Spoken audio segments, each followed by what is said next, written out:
6월 20일 최고위원 및 시도당 위원장 연석회의를 시작하겠습니다.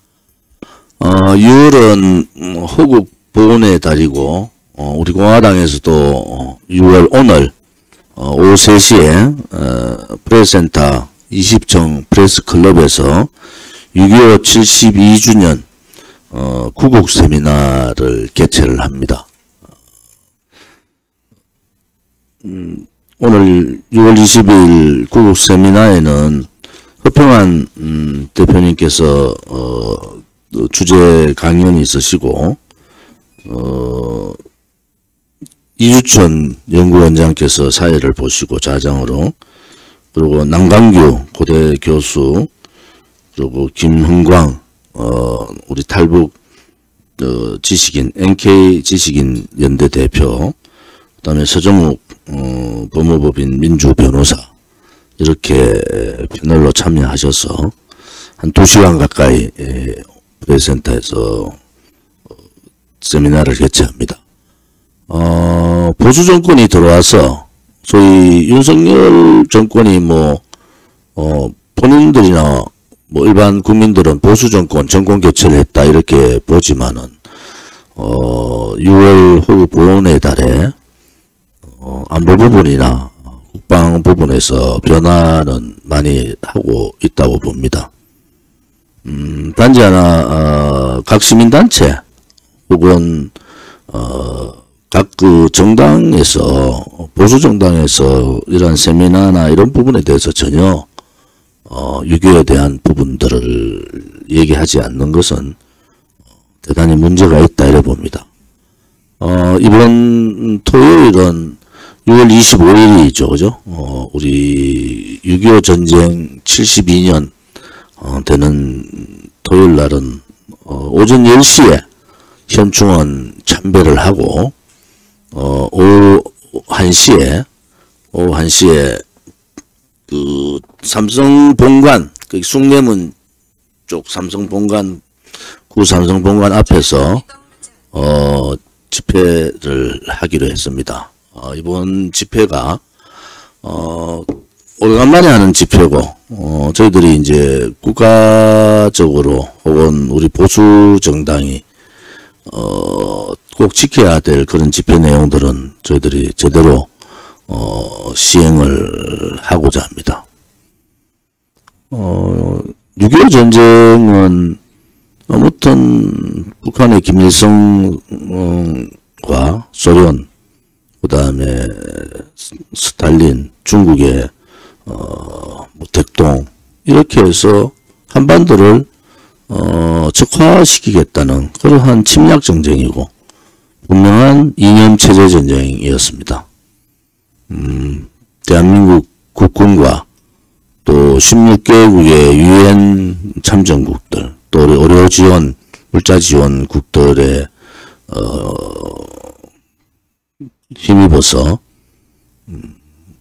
대한민국을 지키고 승리할 수 있는 그러한 전쟁이 되었다. 아시다시피 아직 그 정전 선언이 되어 있는 그런 정전 상태인 것이고, 박정희 대통령 각하와 북한 김일성의 체제 전쟁은 아직 끝나지 않았다. 저는 그렇게 보고 있습니다. 이 체제 전쟁에서 이기지 않으면은 대한민국은 북한에 의한 적화될 가능성이 대단히 높지 않느냐. 우리 국민들이 문재인 좌파 독재 정권 5년, 좌파 정권 15년간을 우리가 보면서 과연 좌파 정권이 들어와서 어떤 나라의 변화가 있었는가, 이런 부분에 대해서 굉장히 고민하실 때가 됐다. 그것은 박정희 대통령께서 5.16 혁명 공약 제1번에 나오는 반공을 국치려 한다라는 그 부분들이 지금 대한민국에서 가장 필요한 가치인 거 아닌가라는 생각도 해봅니다.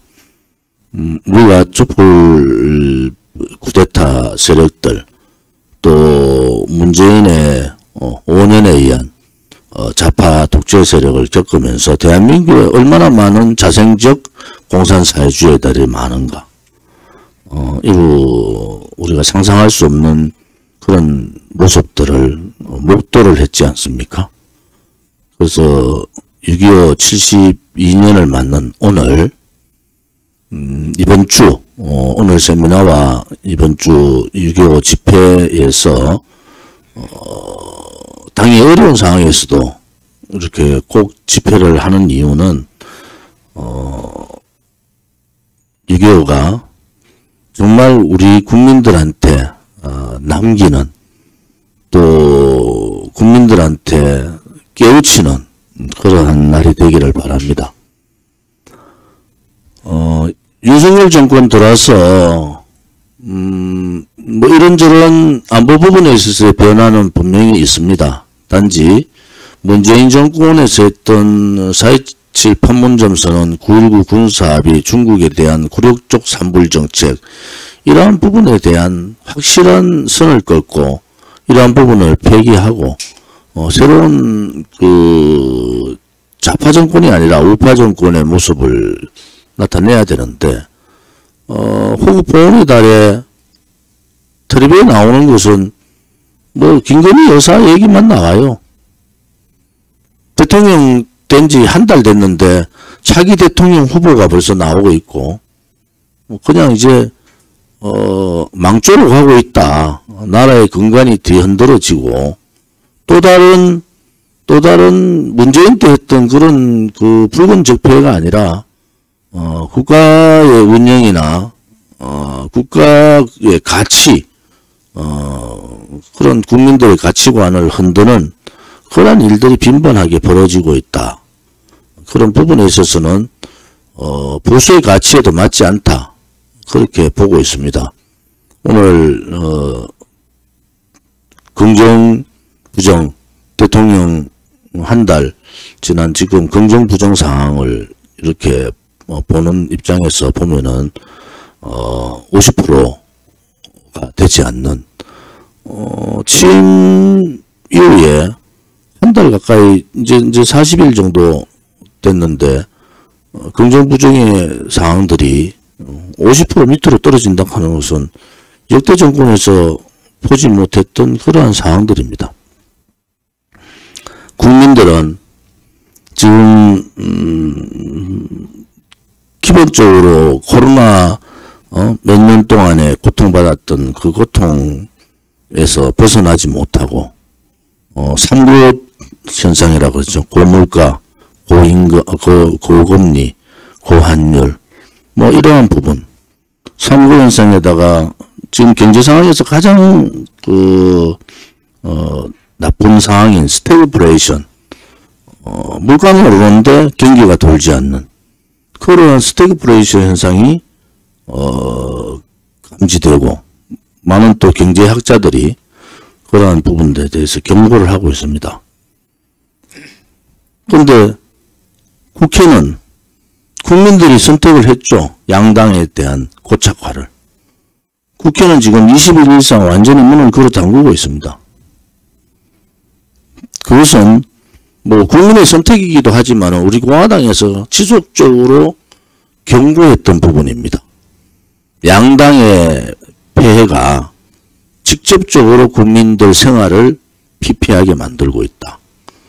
전 세계가 지금 이 경제 위기에 대해서 여야를 막론하고 전 세계 정치 지도자들이 머리를 맞대고 이 경제 위기를 어떻게 돌파할 거냐 고민을 하고 있는데 대한민국의 국민들이 뽑아준 국민의힘 여당과 더불어민주당 야당의 진흙탕 쓰레기 싸움을 언제까지 지켜봐야 되는가? 더불어민주당은 의회 정치의 신뢰를 완전히 잃어버린 겁니다. 국회의장, 법사위원장까지 더불어민주당 다 장악하겠다고 하는 것은 대단히 잘못된 거다. 본인들이 여당일 때 여당으로 정책을 제대로 수행하기 위해서는 뭐 다 장악해서 하겠다고 했는데 법사위원장 넘겨주기로 해서 넘겨주는 게 맞죠. 또 국민의힘에 지금 문제되는 그 장관 후보 두 사람 뭐 그렇게 중요합니까? 정치력을 발휘해서 조율을 해가지고 문제 있는 장관 두 사람 사퇴시키고 법사위 더불어민주당 법사위를 국민의힘에 넘기고 민생에 전념해야 되지 않습니까? 여당 대표의 성상남 문제가 온 신문을 도배하고 대통령 영부인이라는 여사의 내용이 검색이 대통령보다 더 많이 나오는 나라. 대통령이 되고도 대통령 영부인의 팬카페가 주도적으로 언론에 나타나는 이러한 현상들은 도저히 이해할 수 없는 현상들 아니겠습니까? 그것은 뭐냐? 견제를 해야 될 국회의 기능이 마비됐다는 겁니다.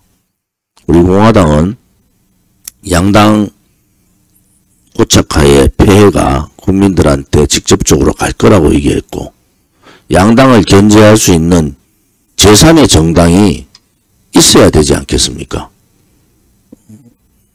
다음 총선도 마찬가지입니다. 국민의힘이 140석 얻고 우리 공화당이 20석 얻는다고 무엇이 잘못되겠습니까? 견제 기능이 되고 그들의 오만함, 쓰레기 정치를 없앨 수 있는 깨끗한 정치를 할 수 있는 국민에게 희망을 줄 수 있는 그러한 정당 구조가 돼야 되지 않겠습니까? 양당이 저렇게 싸우면은 누군가는 나서서 조율을 하고 누군가는 이 돌파를 해줘야 되는데 이 돌파를 하지 않고 그냥 저렇게 국민들은 코로나에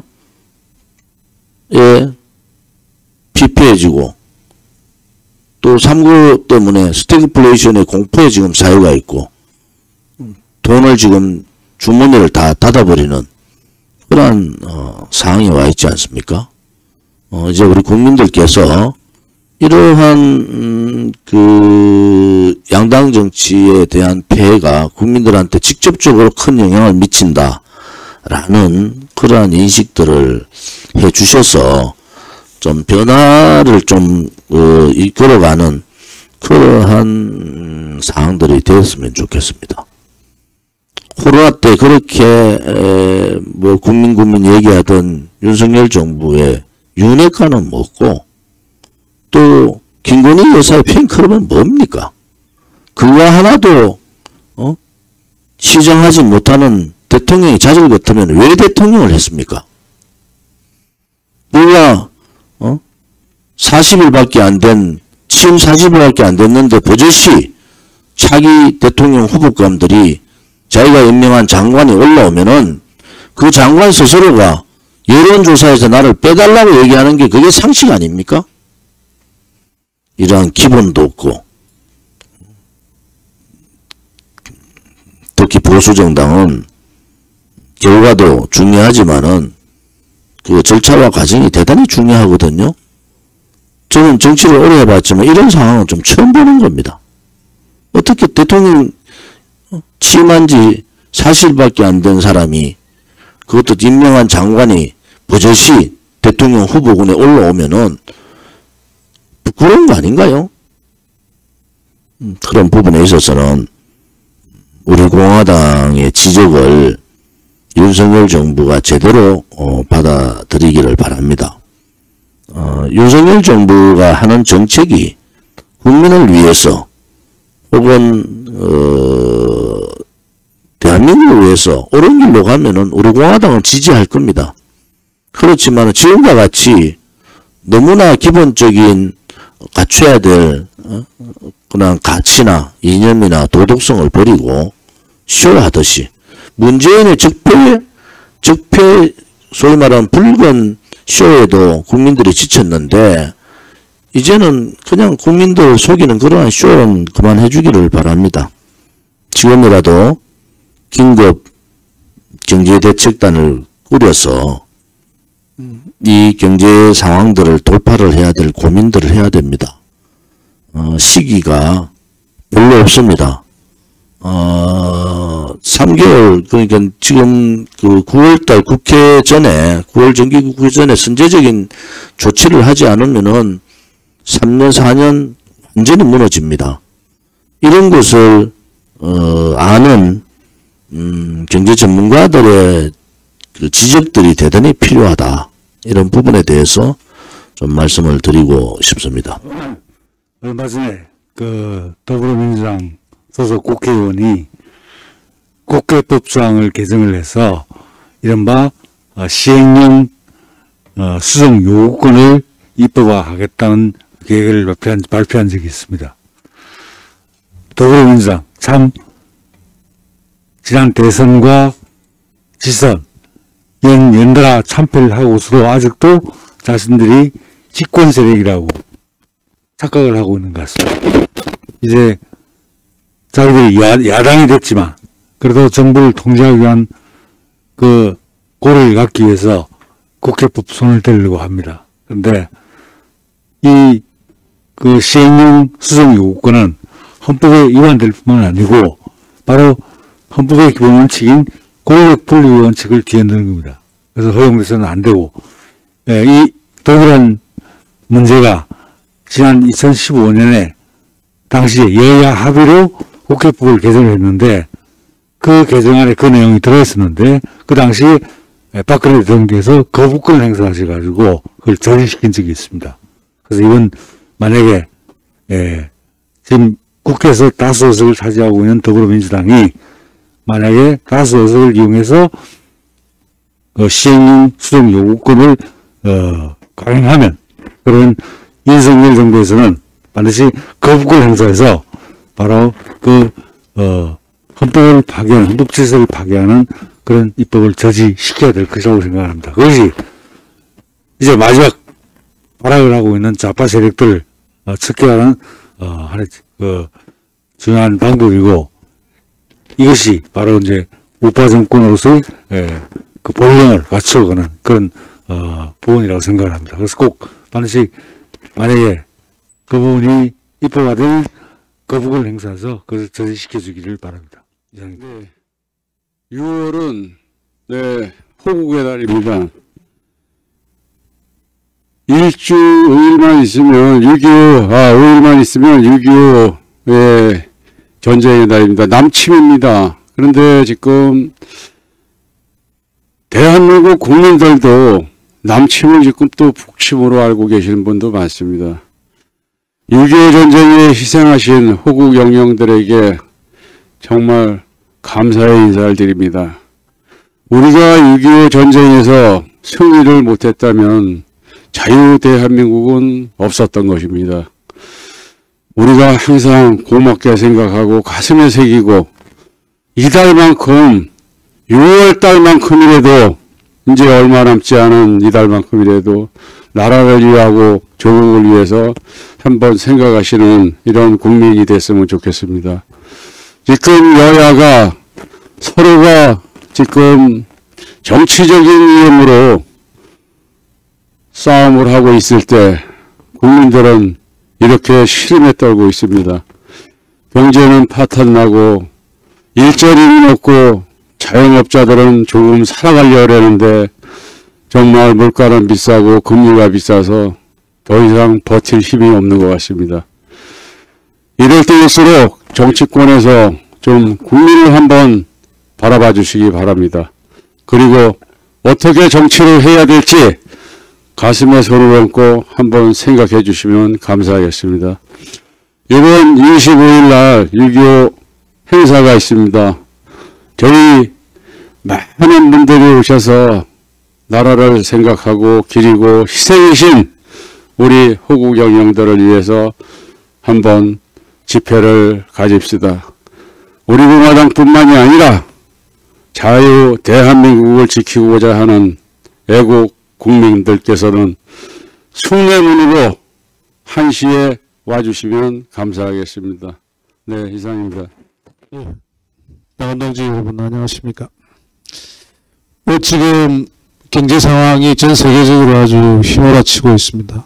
자이언트 스텝으로서 0.75%로 오르고 국내에서는 또 빅 스텝이라 해서 또 0.5% 오르고 해서 이 고금리 현상이 진행이 되면서 전 세계 경제가 위축이 되고 있고, 뭐 공급망이 뭐 무너지고 있고, 러시아 우크라이나 사태, 여러 가지 현상들이 대한민국의 경제 앞날에 상당한 지금 어두운 전망들을 지금 내놓고 있습니다. 이런 상황에서 지금 대통령 선거가 끝나고 새로 윤석열 정부가 들어왔습니다. 지난 5년 동안의 소위 그 낡은 사회주의 이념을 바탕으로 한 대한민국 경제는 정말 최악의 길로 갔었는데, 그나마 다행으로 소위 보수의 꽃가마를 타고 등장한 윤석열 정부가 지금 경제를 맡고 있습니다. 시작하는 시점에서 상당한 세계 경제가 지금 흔들리고 있고 국내 경제도 상당히 흔들리고 있는 상황입니다. 이런 상황에서 특히 양대 정당의 소위 정치 편향에 가까운 정치적 권력 싸움에만 지금 현재 몰입하고 있는 상황인데, 우리가 더욱더 우리 공화당이 자유우파의 기본적인 정신과 기준을 가지고 이들을 예리하게 비판해야 된다고 생각하고 있습니다. 특히 지금 현재 윤석열 정부가 보수의 어떤 터전 위에 정권을 잡았다고 이렇게 또 정치를 펼 거라고 생각을 하고 있는데, 초기지만 상당히 많은 문제점을 안고 출발하고 있다는 걸 우리가 볼 수가 있습니다. 이런 부분들에 대해서 우리 공화당은 예리한 눈으로 비판하고 예리한 비판의 대안을 우리가 만들어서 향후 대한민국의 정치를 이끌어 나갈 수 있는 토대를 만들었으면 좋겠습니다. 오늘 우리가 하루를 생각할 수 있고, 내일 또 이틀 뒤를 생각할 수 있고, 일주일 뒤를 생각할 수 있습니다. 6개월, 1년, 10년, 100년. 오늘 우리가 생각할 수 있는 미래가 바로 우리의 미래라는 것을 한번 같이 명심해 봤으면 좋겠습니다. 이상입니다. 네, 반갑습니다. 네, 강원동지 여러분, 여러분 장사하고 있는 건 잘 알고 계시죠? 제가 어제 바로 제 가게 영업을 종료했습니다. 종료하고 이번 달 말일자로 저 이제 폐업 신고를 할 텐데요. 제가 계산을 해보니까 지금 영업 종료한 가게를 제가 한 9년 정도 운영을 했더라고요. 그야말로 제 청춘을 바친 곳이었습니다. 그런데 정말 안타깝게도 영업을 종료하게 되었습니다. 이게 비단 저 개인의 일뿐만은 아닌 것 같아서 여러분께 말씀을 드리는 바입니다. 전국의 많은 자영업자들이 지금 현재 이런 상황에 놓여 있습니다. 지금 저희가 그렇게 된 데야 여러 가지 원인을 꼽을 수가 있겠죠. 그러나 그 중에서도 특히 문재인 5년 동안 시장 경제의 악화, 그리고 특히 3년 동안의 방역 통제는 시장의 교란을 넘어서 시장을 파괴했다고까지 보여지는 지경이었습니다. 그리고 지금 정권이 바뀌어서 방역 통제가 조금 완화되었다고는 하지만 사실 크게 체감하지는 못하고 있는 것이 전국의 자영업자들의 입장입니다. 포퓰리즘은 절대 전 정권에 지지 않습니다. 지금 바로 옆에 실시된 손실보전금, 그리고 또 손실보상금, 이런 식으로 표현되는 이 금전의 급부들에 대해서 저는 명칭부터 바꿔야 한다고 생각합니다. 손실보전금 600만원, 700만원? 자, 600만원, 700만원 때문에 문 닫는 거 아닙니다. 한 달 미수금도 메꿔주지 못하는데 손실보전, 손실보상이라는 이름으로 국민들을 속이고 있습니다. 차라리 손실위로금이라고 하십시오. 차라리 그 정도 금액이면 위로는 됩니다. 그리고 지금 저는 더 이상 이제 자영업자가 아닙니다. 그러나 지난 수년 동안 여러분께 600만 자영업자의 대변인이다 라고 말씀드린 바가 이제 더 확실해진 것 같다는 느낌이 듭니다. 무엇을 해야 하고 무엇을 하지 말아야 하는지, 그리고 시장의 기능은 어떤지, 정부의 역할은 어디까지인지 좀 더 확실히 알게 되었습니다. 지금 여태까지 정치권에서는 어떠한 특정한 세력, 예를 들어서 뭐 여성, 청년, 노동계, 뭐 종교계, 자기들에게 들이댔겠다 싶으면 어떠한 세력에게 러브콜을 보내면서 상대적으로 갈등을 부추겼습니다. 앞으로 우리 공화당은 어떠한 계층도, 어떠한 국민도 소외되지 않도록 더욱더 통찰력을 가지고 정책 형성에 앞장서야 되겠다는 생각이 들고요. 전국에 계신 많은 힘든 자영업자 여러분, 그래도 힘들지만 힘내시고 버텨내시기 바랍니다. 이상입니다. 여러분 반갑습니다. 호국 보훈의 달 그리고 6.25를 5일 앞둔 오늘 6월 20일입니다. 호국 보훈의 달이기도 하고 6.25를 코앞에 두기도 했고, 그리고 보수 정권이 탄생한 지 벌써 수개월이 흘렀는데도 이렇다 할 보수 정권의 모습은 보이고 있지 않은 것 같습니다.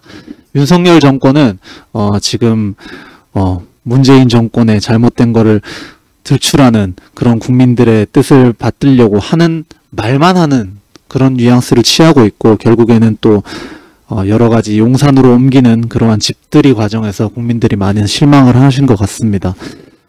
오늘자 기사로 이분 이렇게 얘기를 합니다.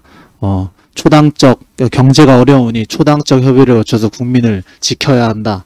가장 위에 달려있는 댓글이, 그러면서 집들이를 그렇게 화려하게 했느냐, 그렇게 발을 종종걸음처럼 하느냐, 이런 얘기를 합니다. 예전에 책에서 봤던 내용 중에 이런 말이 있습니다. 책임을 가진 지도자급들은 자신의 걸음 한 걸음 한 걸음을 굉장히 무겁고 자중해야 된다라는 말이 있습니다. 그 말은 아마 그 걸음에 딸린 많은 사람들의 피와 생명의 무게를 포함한 말일 것입니다. 문재인 정권의 잘못됐던 것 밝혀야 됩니다. 그리고 그것에 대한 책임 반드시 지게 해야 됩니다. 하지만 그것을 핑계로 자신들의 걸음 또한 자중하지 못하고 국민 말씀대로 종종걸음한다면 또다시 그 실망과 분노의 칼은 문재인 정권에 이어 윤석열 정권으로 향하게 될지 모른다는 말을 끝으로 오는 호국 보훈의 달 그리고 6월 25일 우리 민족의 한이 서린 이 날을 기억하면서 우리가 앞으로 과거에만 얽매일 것이 아니라 과거의 가치를, 과거에 우리가 흘린 피를 어떻게 앞으로의 미래에 우리의 자유를 지켜낼 때 쓸 수 있을지 우리가 그 미래를 보고 나아가야 할 때인 것 같습니다. 당원 동지 여러분, 6.25 때 뵙겠습니다. 세 가지로 집약해서 말씀을 드리겠습니다. 첫 번째는 지난 토요일 날 서울시당 사무실이 이곳 영등포로 이사를 왔습니다. 저희 중앙당 사무실 바로 옆에 2층으로 이사를 왔습니다. 이사는 100% 왔는데 아직 정리 정돈은 전혀 돼 있지 않습니다. 그래서 화요일부터 정리를 하도록 그렇게 하겠습니다. 이사를 하는데 도움을 주신 분들이 많습니다. 먼저 와서 짐을 미스코리 하신 분들도 계시고, 이사 당일날 또 11분이 오셔서 이사를 도와주셨습니다. 그 다음에 아까 그 현진섭 최고위원님께서 말씀을 하셨지만은 2월달은 호국 보훈의 달입니다. 우리가 국방과 안보를 중요시하지 않고는 독립국의 지위를 유지하는 나라가 없었습니다. 이 경제도 중요합니다만은 국방과 안보가 중요할 것 같습니다. 6.25는 분명히 남침입니다. 북한이 그 적화 야욕을 가지고 우리나라를 침범한 그런 날입니다. 우리가 꼭 기억해야 되겠습니다. 이 지금 교육을 하는 잘못된 사람들이 학생들에게 북침이다 또는 남침인데도 이상한 얘기를 해서 이렇게 논리를 흐리게 만들어서 어떤 국방장관은 남침이라는 얘기도 제대로 못하는 그런 국방장관도 있었습니다. 그런 일이 일어나서는 안 되겠습니다. 그 다음 마지막 말씀드리고 싶은 거는 6월 25일 날 우리는 두 번의 6.25를 겪었습니다. 진짜 50년 6월 25일 날 6.25가 있고 1919년 6월 25일 날 광화문 사태가 있습니다. 저도 거기에 부상을 당한 사람 중에 한 사람이지만 이번 6월 25일 날은 우리 공화당뿐만이 아니라 이 공화당 당원이 아닌 분들도 좀 많이 나와서 이 숭례문 집회 때 총력을 다해서 나와주셨으면 좋겠습니다. 그래서 우리 우파의 진정한 우파는 우리 공화당 뿐입니다. 나오셔서 열띤 그 어떤 반공의식, 안보의식, 그 다음에 6.25에 대한 그 의식을 다시 한번 상기하도록 그렇게 하시면 좋겠습니다. 감사합니다. 네, 대한민국은 유구한 역사가 흐르고 있는데 제대로 된 정당은 없는 것 같습니다. 70년이 넘은 이 보수 정당이 어느 날 정당으로서의 국민들의 지지를 받지 못하고 그리고 윤석열 정권을 탄생시켰습니다. 5년 동안을 아스팔트를 누비면서 정말 눈물과 정말 엄청난 투쟁을 우리 스스로와 국민들에게 보여줬음에도 불구하고 국민들에게 지지를 받지 못했던 것은 아직까지 때가 아닌 것 같습니다. 그렇다고 우리 공화당이 너무나 잘 알기에 우리 공화당은 더욱더 뭉치고 흩어지면 안 되겠습니다. 이럴수록 더욱더 우리가 대한민국을 지킨다는 그런 신념과 마음으로 우리 공화당을 위해 다 함께 뭉쳐주시고 그날을 위하여 우리가 함께 해야 되겠습니다. 그리고 6월 25일 숭례문에서 1시에 우리 공화당이 오랜만에 집회를 합니다. 전국의 당원 동지 여러분, 그날은 바쁘시더라도 모두 하나로 뭉쳐서 우리의 우리의 투쟁을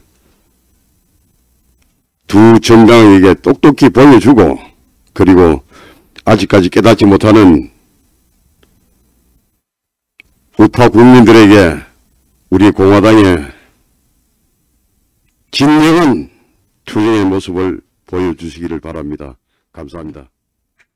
우리 시도당 위원장님 말씀하실 분 계시면은 말씀하시고요. 안 계시. 삼영수 위원장님, 좀 마이크 좀 드리세요. 말씀들 많이 하셨는데 6월은 호국 보훈의 달입니다. 전 같으면은 6월 달에 각 단체라든가 또 학교에서 다양한 행사를 전개하는데 요즘 들어서는 전혀 그런 거를 볼 수가 없습니다. 특히 전교조의 그릇된 그 교육으로 인해서 6.25를 북침으로 아는 그런 학생들이 많습니다. 정말 우리 그 기성 세대들로서는 정말 통탄할 일인데 이것을 어떻게 어디에서부터 교육을 해야만이 정말 큰일입니다. 다행히도 다른 단체라든가 다른 당에서 6.25 행사를 하지 않는데 반해서 우리 공화당에서는 6.25 72주년을 맞이하여 집회를 하게 됨에 따라서 국민들에게는 큰 깨우침이 될 거라 생각합니다. 그동안 박근혜 대통령 석방되시고 또 대선도 치렀고 지자체 선거도 치렀습니다. 우리 당원들은 대통령께서 영어에 몸으로 계실 때는 그래도 뭔가 결집되는 그러한 경향이었는데 대통령께서 석방되심에 따라서 뭔가 심적으로 많이 흔들림이 있는 것 같습니다. 탈당도 많이 하는 그런 걸 보았고 이럴 때일수록 우리가 더 한마음 한뜻으로 특히 호국 보훈의 달을 맞이하여 온 국민들이 안보 불감증에 지금 처해 있는데 5년 동안 정말 우리 국민들의 마음을 모두 다 흔들어 놓았고 아주 정말 쑥대밭을 만들어 놓았습니다. 우리 공화당에서나마 그나마 6.25 행사를 더구나 거국적으로 집회를 통해서 국민들의 그 안보 의식을 고취하는 데 대해서 정말 아무 큰 의미가 있다고 생각합니다. 일부 당원들은 우리 공화당의 앞날에 대해서 굉장히 걱정을 많이 하고 있습니다. 하지만 우리가 나아갈 길이 오로지 앞만 보고 가고 또 진실과 정의를 위해서 가는 길이기니만큼 모두 다 합심해서 중앙당의 방침에 따라서 우리 당원 모두가 따랐으면 좋겠습니다. 이상입니다. 도당 위원장님들의 발언 시간이라서 저는 경기도당 위원장으로서 말씀드리겠습니다. 경기도는 이번 대선, 지자체 선거에서 경기도 교육감 임태희 후보에 대해서 상당히 지원을 했습니다. 그래서 다행히 당원 동지 여러분들의 협조로 임태희 교육감이 당선되었고요. 그리고 지금 현재 경기도는 동서남북으로 나눠서 각기 당원들끼리 모여서 단합대회를 계속 이어가고 있습니다. 지역별로. 그래서 경기도 당원 동지 여러분들의 이 애방심으로 지금 우리 공화당이 어떻게 나아갈 것인가에 대해서 지역별로 활발히 움직이고 있다는 걸 말씀드리겠습니다. 이상입니다. 지금 그 경제 상황들 또 주변국의 상황들 사실은 그 경제 암흑 시대가 올 가능성이 대단히 높습니다. 원전 폐기에 의해서 전기값이 2배 가까이 오른다고 제가 누차에 걸쳐서 말씀을 드렸고 그것은 원전 폐기할 때 산자부에서 올린 자료에도 그렇게 나와 있습니다. 국민을 속인 거죠. 이제 전기값, 가스값 뭐 안 올릴 수 없지 않습니까? 그렇지 않으면은 이 소위 에너지망 자체가 무너지기 때문에 그 모든 피해가 이제 국민으로 가야 된다. 잘못된 보수 정권을 촛불 쿠데타로 무너뜨리고 불법 적폐청산이라는 명분 하에 수많은 사람들을 감옥 보내고 또 대한민국의 체제를 흔들고 시장경제, 자유시장경제를 흔들어버리는 정책을 씀으로 해서 나라가 이제 굉장히 어려운 상황이다. 그렇다 해서 문재인 정권의 모든 책임을 넘길 수가 없다. 선제적 대응을 해야 되는데 제가 보기에는 선제적 대응은 말로만 하고 있다. 6개월 올해 안에 윤석열 정부가 지지율이 30%대로 떨어질 가능성이 대단히 높습니다. 올해 안에. 그래 됐을 때 우리 공화당이 우려했던 사항들이 전개가 될 가능성이 대단히 많아진다. 우리 공화당은 움직이더라도 굉장히 신중하게 또 박근혜 대통령께서 빨리 건강을 좀 회복하셔서 제가 걱정스러운 것은 정치의 전면에서 완전히 손을 놓을 가능성이 있으실 것 같아서 그런 부분에 대해서 굉장히 우려를 합니다. 윤석열 정부가 올해 안에 굉장히 곤혹스러운 상황이 도래할 것 같아요. 지금의 대처 능력을 가지고는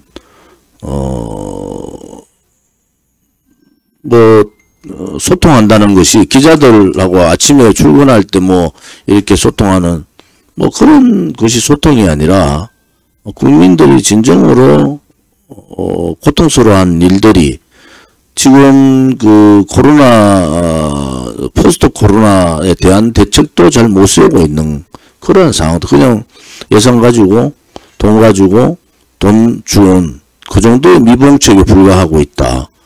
그래서 근본적으로 전 문재인 좌파 독재 정권하고 근본적인 다른 경제 정책이라는 것이 세금 깎아주고 뭐 이런 부분 뭐 필요하죠. 단지 이제 대한민국이 좌파 정권에서 무너진 시장 경제나 이런 체제 부분을 어떻게 새로운 모습을 가져갈 거냐 하는 이런 모습들이 보이지 않는다. 그러면 국민들은 바로 돌아선다. 그래서 올해 안에 30%대로 떨어질 가능성이 대단히 높습니다. 거기에 대한 부분들도 우리 공화당은 경고를 하는 바입니다. 지금 국민의힘의 지도체제 능력을 가지고는 이러한 국민들의 민심을 얻기도 힘들 뿐 아니라 김건희 여사 사건 하나 더 터지면 이제 그냥 무너집니다. 이런 부분에 대해서 신중하게 저는 대처를 해달라. 윤석열 정부가 지금 그 모자라는 뭐 한 40일 지났는데 볼 때는 신중하지 못하다는 거예요. 너무 가볍다는 거예요. 국민들이 불안할 정도로 가볍다는 거예요. 김건희 여사는 윤석열 대통령의 부인과 동시에 대한민국을 대표하는 퍼스트 레디입니다. 그런 분의 행동 반경을 개인 행동하듯이 하는 것은 대단히 위험하다. 두 번째, 좀 국가 운영에 대해서 좀 고민을 좀 신중하게 좀 해달라. 정말 방카의 안보를 가지고 방카에 들어갈 것이 아니라 국가 전반적인 운영이나 경제정책 이런 걸 가지고 방카에 들어가서 대안을 만들어내야 된다. 국민들은 그러한 고민하는 모습을 보고 싶은 거예요. 당장에 국제정세가 이렇고 고유가, 고물가, 그 다음에 금융 부분 자이언트 스텝이라고 가잖아요. 7.5%를 0.75%를 금리를 올려버리는 이런 사태가 벌어진 거 아닙니까? 그런데 윤석열 정부는 고민하는 모습이 별로 안 보이는 것 같아요. 국민들은 불안해 죽겠는데 대통령의 행보 자체가 너무 가볍다는 거예요. 세 번째는 윤핵관이나 그 다음에 주변에 있는 사람들 자제를 시키세요. 대통령이 됐으면은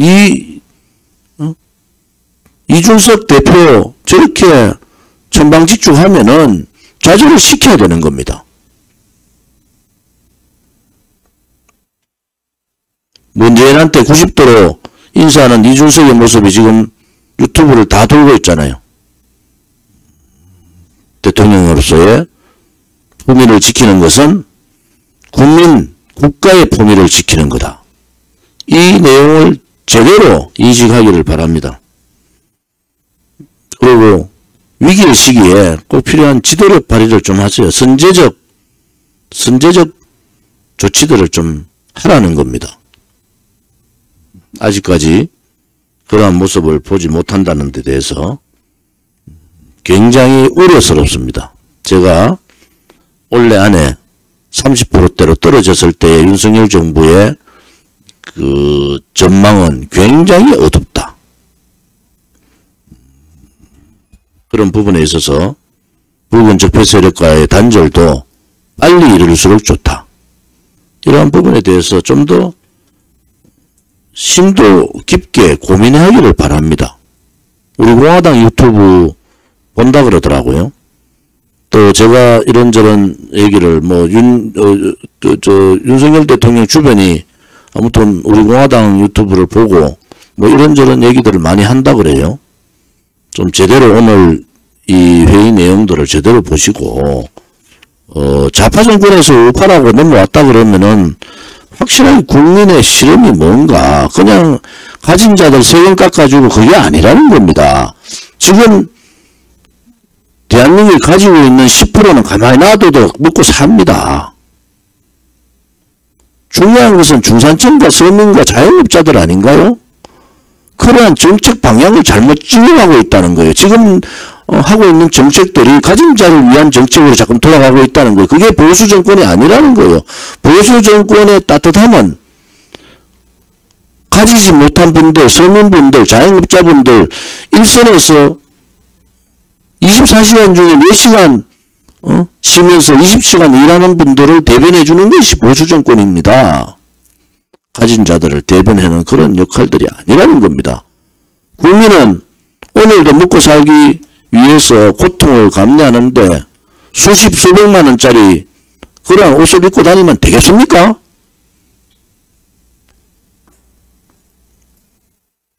오늘이라도 그런 옷을 다 불태워 주기를 바랍니다. 국민 가슴을 더 이상 이렇게 아프게 하시면 안 되는 겁니다. 6월 25일 날 집회가 굉장히 중요한 집회 6.25 72년 또 우리가 6.25 전쟁을 승리의 전쟁, 승전이라고 얘기하지 않고 있는 이 부분을 바꿔야 됩니다. 6.25는 대한민국이 북한, 김일성 정권, 소련, 그 다음에 중국에 의한 완전히 남침 공략을 침공을 받았지만 이겨낸 전쟁이거든요. 그래서 자랑스럽게 6.25가 자유민주주의의 승리의 전쟁이다. 이런 모습들을 보여줬으면 합니다. 또 우리 공화당에 대해서 이런저런 걱정하시는 분들이 많은데 자신들이나 좀 많이 걱정들 하라 그러세요. 우리 공화당은 우리 공화당의 길을 갑니다. 윤석열 정권 이렇게 정말 그 초보 운전에 이 국가 운영을 하고 있는 근본 원인이 무언가 라는 부분에 대해서 우리가 좀 지켜봐야 됩니다. 우리가 호랑이의 눈으로 예의주시하겠습니다. 6월 25일 날 집회에 많은 분들이 참석해 주기를 바랍니다. 그동안에 제가 시민단체 한 15곳 정도를 지금 우리 공화당 내에 있는 시민단체 15곳 정도를 만나고 앞으로도 계속 만나겠습니다. 그래서 많은 의견들을 지금 한 수백 명 만난 것 같아요. 제가 한 300명 가까이 이렇게 만나서 1시간 내지 2시간씩 간담회를 합니다. 간담회를 이 자리에서. 그래서 여러분들께서 좋은 당의 운영 방향이나 이런 부분에 대해서 제안들을 주시기를 바랍니다. 특히 이번에 제4기가 됩니다. 제4기 당 사무처 인원 채용 공모가 나갔습니다. 공채 인원들이고 그 공채 인원들이 외부에서 우리 공화당을 잘 모르는 분들이 들어와서 일하기가 참 힘들지 않습니까? 상황이. 그래서 우리 공화당의 당원분들, 자제분들, 또 우리 공화당 당직자 이런 분들의 추천을 좀 받겠습니다. 추천도 받고 공모 절차도 지금 하고 있습니다. 그래서 제4기 많은 그 새로운 인재들이 우리 공화당과 함께해서 미래의 우리 공화당의 짐을 함께 져줄 수 있는 그러한 미래 인재들을 발굴하겠습니다. 안상열 교수님이 경제경영학 교수시고 또 안상열 교수님께서 정책단 단장을 맡아주셔서 정책단 우리 공화당 내에 전문가 그룹 정책단 구성을 지금 모집하고 있습니다. 특히 경제 분야 지금 10개 분야에 대해서 모집을 하는데 그러한 당 내부의 전문가 추천들도 해 주시기를 바랍니다. 예를 들어서 박우규 에너지위원장님 같은 그 에너지가 가장 최고의 전문가, 대한민국 최고의 전문가라고 볼 수 있습니다. 그러한 분들, 또 경제연구원에 있던 그러한 출신분들, 혹은 전문직에 있는 그러한 분들을 통해서 정책단 구성을 하고, 안상일 교수님이 성품이 원래 맡으면은 최선을 다해서 이뤄내는 분이다, 이렇게 보고 있습니다. 그래서 우리 당의 전문가 그룹에 특히 전문직 중 경제 분야가 중심이 되는데 그런 분들의 정책단 참여를 바랍니다.